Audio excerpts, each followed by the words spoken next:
Hello everyone, आज आपण बघणार आहोत GNM सेकंड इयरच्या मेंटल हेल्थ नर्सिंगचा mid term exam question paper. मी अपलोड करत असलेले सर्व क्वेश्चन पेपर नर्सिंग स्टुडंटसाठी खूप महत्त्वाचे आहेत, कारण ते फायनल एक्झामसाठी आवर्जून क्वेश्चन विचारले जातात. त्याच्यामुळे व्हिडिओ शेवटपर्यंत बघा, स्किप करू नका आणि लाईक, शेअर आणि चॅनलला सबस्क्राईब पण करायला विसरू नका. तर पहिला आपण क्वेश्चन बघणार आहोत. MCQ आहे. पहिला क्वेश्चन आहे, ॲगोराफोबिया मीन्स. याचा आन्सर येईल option number C, irrational fear of situation. कारण ॲगोराफोबिया असलेल्या पेशंटला ओपन स्पेसमध्ये तसेच सोसायटीमध्ये बाहेर पडायला भीती वाटते. त्याच्यानंतर दुसरा क्वेश्चन आहे, if the patient response to nurse question this is a hospital, what will be nurse's interpretation. यामध्ये जर नर्सने पेशंटला क्वेश्चन विचारला की तुम्ही सध्या कुठे आहेत, तर पेशंटने जर आन्सर दिलं की मी सध्या हॉस्पिटलमध्ये आहे, तर याच्यामुळे नर्सला असं समजतं की पेशंट प्लेसची ओरिएंटेड आहे, म्हणून ऑप्शन नंबर बी हे त्याचा आन्सर येईल. तिसरा क्वेश्चन आहे, इज अ सायकोसोमॅटिक डिसऑर्डर. याचा आन्सर येईल ऑप्शन नंबर बी, ब्रॉन्चियल अस्थमा. सायको म्हणजे मानसिक आणि सोमॅटिक म्हणजे शारीरिक तसेच बॉडीशी रिलेटेड. म्हणजे सायकोसोमॅटिक डिसऑर्डरमध्ये ब्रॉन्चियल अस्थमा यामध्ये ब्रॉन्चियल अटॅक येतो स्ट्रेस किंवा टेन्शनमुळे, त्याच्यामुळे याचा आन्सर बी येईल. चौथा आहे, all are the defence mechanism except. याचा आन्सर येईल बी, ओबेजन. कारण ओबेजन ही डिफेन्स मेकॅनिझम नाही आहे, बाकी रेशनलायझेशन, आयडेंटिफिकेशन, रिग्रेशन ह्या डिफेन्स मेकॅनिझम आहेत. पाचवा आहे, psychotropic drug is use in the case of manic depression. याच्यापैकी लिथियम कार्बोनेट हा सायकोट्रॉपिक ड्रग आहे, त्याच्यामुळे ऑप्शन नंबर बी येईल. तसेच दुसरा क्वेश्चन आहे बी, मॅच द फॉलोइंग. याच्यामध्ये पहिला आहे गॅमोफोबिया. गॅमोफोबिया म्हणजे फिअर ऑफ मॅरेज. दुसरा आहे कॉन्व्हर्जन रिॲक्शन. याचा आन्सर येईल हायस्टेरिया. बिकॉज कॉन्व्हर्जन रिॲक्शनलाच हायस्टेरिया ही ओल्ड टर्म आहे. यामध्ये जे फिजिकल सायकोलॉजिकल स्ट्रेस असतात ते फिजिकल सिम्पटममध्ये कन्वर्ट होतात.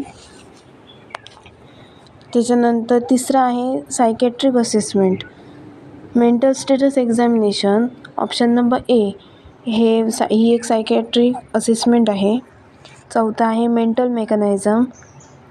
याचा आन्सर बी येईल, सब्लिमेशन. सब्लिमेशन ही एक मेंटल मेकॅनिझम आहे. त्याच्यानंतर पर्सनॅलिटी. याचा आन्सर येईल ऑप्शन नंबर सी, सिझॉइड ही पर्सनॅलिटी डिसऑर्डरची टाईप आहे. त्याच्यानंतर आहे C, true or false. First question आहे, schizophrenia is a more common in females compare to males. हे स्टेटमेंट फॉल्स येईल, बिकॉज सिझोफेनिया हा बोथ फिमेल आणि मेल यांच्यामध्ये कॉमन असतो, पण मेल्समध्ये अर्ली एजमध्ये दिसू शकतो. त्याच्यानंतर दुसरा आहे narcolepsy means excessive day time sleepiness. हे स्टेटमेंट ट्रू आहे. तिसरं आहे hypochondriasis is an organic mental disorder. हे स्टेटमेंट फॉल्स आहे, because hypochondriasis is an psychological disorder आहे, ज्याच्यामध्ये पेशंटला वाटते की त्याला फिजिकल डिसीज आहे व पुन्हा पुन्हा सिम्पटम असल्याची कंप्लेंट करत असतो. त्यानंतर चौथं आहे awareness of abnormal behaviour disorder is known as insight. हे स्टेटमेंट ट्रू आहे. पाचवं आहे normal healthy person does not use mental mechanism. हे फॉल्स आहे, बिकॉज नॉर्मल हेल्दी पर्सनसुद्धा मेंटल मेकॅनिझम वापरत असतो, कारण त्याचा स्ट्रेस कमी व्हावा. त्याच्यानंतर दुसरा क्वेश्चन आहे डिफरन्स बिटवीन. पहिला आहे त्याच्यात mental health and mental illness, दुसरा आहे सिझोफ्रेनिया अँड मॅनिया, आणि तिसरा आहे ॲनोरेक्सिया नर्व्हसा अँड बुलिमिया नर्व्हसा, हे ईटिंग डिसऑर्डर आहे. त्याच्यानंतर तिसरा क्वेश्चन आहे short answer, trends in psychiatric nursing, आणि दुसरा क्वेश्चन ड्रग आहे लिथियम कार्बोनेट, ड्रग पण येऊ शकतात क्वेश्चन एक्झाममध्ये. त्यानंतर तिसरा आहे क्लासिफिकेशन ऑफ मेंटल डिसऑर्डर, चौथा आहे मल्टीडिसिप्लिनरी टीम, पाचवा फोबिक डिसऑर्डर आहे. चौथा क्वेश्चन आहे त्याच्यात पहिला आहे characteristic of mentally healthy person, principle of mental health nursing, आणि तिसरा आहे क्वालिटीज ऑफ सायकेट्रिक नर्सिंग. पाचवा क्वेश्चन आहे लॉंग आन्सर क्वेश्चन, मेंटल इलनेसवर आहे what is mental illness, causes of mental illness, clinical features of mental illness, role of psychiatric nurse in mental hospital, आणि त्याला ऑरला क्वेश्चन आहे एन्झायटी न्यूरोसिसवर.